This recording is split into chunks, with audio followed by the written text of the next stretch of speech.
Good morning everyone. Mapagpalang araw po sa ating pong lahat. So ngayong umaga po, hindi naman po ito masyadong mahabang vlog. Kundi ito po, sasabihin ko lang po yung naobserbahan ko. When people are taunting or parang they're making fun doon sa katotohanan ng hell. Parang ito yung syempre yung mga magmamak dito, yung mga hindi mananampalataya. But I'm praying for them. Ipag-pray po natin sila instead na i-condemn, 'di ba? Sapagkat si Jesus pumunta rito sa lupa hindi para hatulan ng sanlibutan, kundi para ito ay tubusin at iligtas. Okay? Ang malungkot lang po talaga, makikita po natin sa mga kilos ng mga taong ito na talagang hindi nila pinapahalagahan yung mga bagay ng eternity. For them, kung ano yun dito sa lupa, doon lang po sila. At pag natapos yung buhay nila dito sa lupa, for them, tapos na. 'Di ba? Parang ganon. Kasi ito ang binibigyan nila ng kalahat-lahatan. Ito ang binibigyan nila ng buong puso at buong lakas nila. Dito lang sa mga bagay ng mundo, mga bagay ng lupa. At kapag ipinapasok mo yung mga bagay na nakasaad sa salita ng Panginoong Hesukristo, ang Biblia, ito po ay kanilang parang binabaliwala. Sorry to say, pero talagang parang binabaliwala nila because they don't have any interest.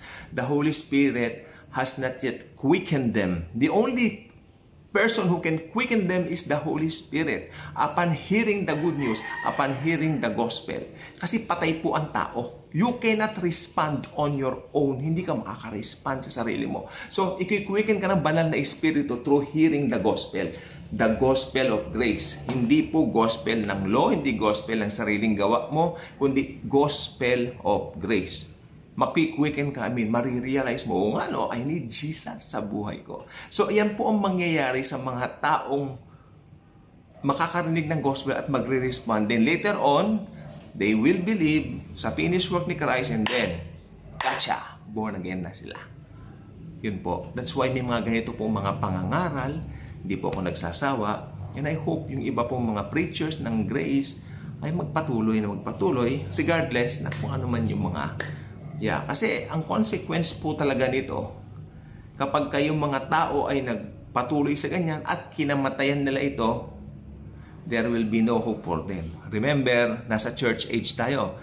Pag ang isang unbeliever namatay dito sa church age, dire-diretso na po siya sa Hades. Doon maghihintay siya ng araw ng paghuhukom, okay, para itapon na siya sa Gehenna, hell.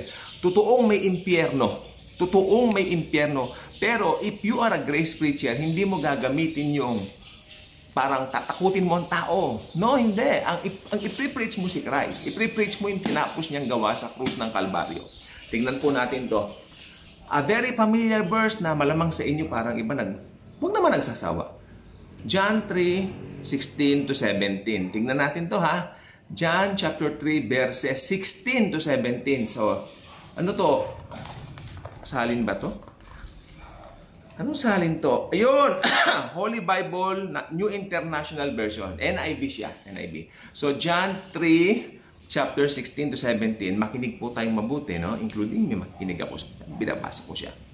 For God so loved the world that He gave His one and only Son, that whoever believes in Him shall not perish but have eternal life. For God did not send His Son. Ito, pakinggan nyo. For God did not send His Son into the world to condemn the world, but to save the world through Him. Sino itong Him na ito? Ang Panginoong Hesukristo po. Siya lang po. Only Jesus can save mankind. He is the only one qualified Savior to be the Savior of the world, to be the Savior of humanity. Whoever puts his faith sa kanyang finished work sa krus ng Kalbaryo, maliligtas po. Paniwalaan mo na matay siya sa cross. Yung tingnan yung salamin ko. Huli! You know. Cute naman ng app na ito. Sana ba tayo? Oh Lord, sana ba kami? Ayun, kung sino maniniwala dun sa kanyang finished work sa cross, ibig sabihin na matay siya sa cross. Ganito, tatayo ako. Ganito.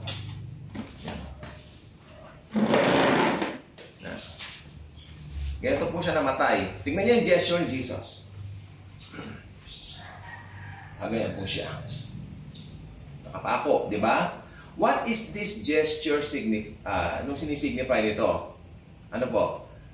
Pagyakap. He is ready to embrace you. The Telestai! It is finished! Di ba? Ano yung it is finished? Tapos na ang batas ni Moises. Ngayon, makakalapit na tayo sa Diyos openly. At si Jesus, hindi na siya nakapako sa cross. Hindi na po siya nakapako sa cross. Ganyan siya ngayon sa langit. Come on, my child. Up, up, up. Up. Up and away. Very happy ka magsasayaw na tayo. Because of Jesus, we're so happy. Happy together. Diba? Hindi po boring ang maging Kristiyano. Ang boring yung kalbo. Ayan, tingnan yun. Nakakabuisit nga lang minsan. Ay, nakakaasar. Ito ang pang-asar. Pero may biyaya si Lord sa bawat pang-asar ni Satanas. Ang kanyang mga pangako sa Biblia. Yung mga taong parang, sa tingin mo, parang mahirap abutin ng gospel. Akala mo lang yun. Akala lang natin yun. Pero ang totoo, hindi pa kasi sila na-quicken ng Holy Spirit. Hindi pa sila nabubuksan ng banal na Espiritu Santo. Only Jesus can open a person's mind, heart. Wala tayong kakayanan. The only thing we can do is to share the word of the Lord Jesus Himself. Dahil ito, nandito na po lahat, pinagkaloob na po lahat, no, nandito na po lahat. Pero higit sa lahat, ano ba ang pinakapuso ng librong ito? Salvation.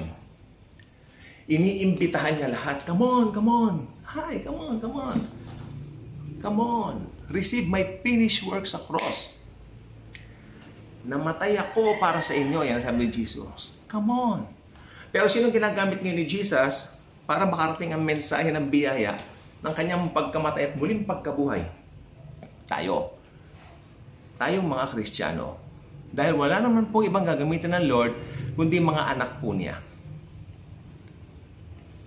At acidic kasi ako eh. So, ito pong gusto ko po sabihin po sa inyo, sa cross, tapos na po lahat. Wala siyang kinokondem na tao. You will be shocked. Wala siyang kinokondem na tao. Hindi nagalit ang Diyos. Alam niyo po ba, the very first time na pinag-usapan namin ito sa Singapore, nagulat ako. May isang conference doon, kasi pumunta kami kay Joseph Prince, hindi namin siya na-meet, pero yung assistant niya na-meet namin. Pero, may isang church kayong pinuntahan, binigyan diin ito, yung hindi na raw galit ang Diyos sa buong mundo. I was blown away. O nga no, kasi dahil kay Jesus, hindi nagalit ang Diyos sa buong mundo. In fact, ini-invite niya yung mga tao to Himself to receive His finished work on the cross. Kaya, madalas niyong maririnig kay Joseph Prince, kay Rene Roland, kay Buzz Reitgen yung finished work. It's very important, finished work. It's so sad. Many pastors nowadays, under the law pa rin, hindi wala man lang banggit ng finished work of Christ according to the Bible. Eh, kanino finished work ang gusto mong ipabatid, ipaano sa tao? Di ba? So, yun lang po. Totoo pong may impyerno, hell is real, pero hindi naman yan ang panakot natin. Hindi ko po pinapanakot yan. Ang tayong gusto ko sabihin, Jesus loves all people. Namatay siya para sa lahat ng tao.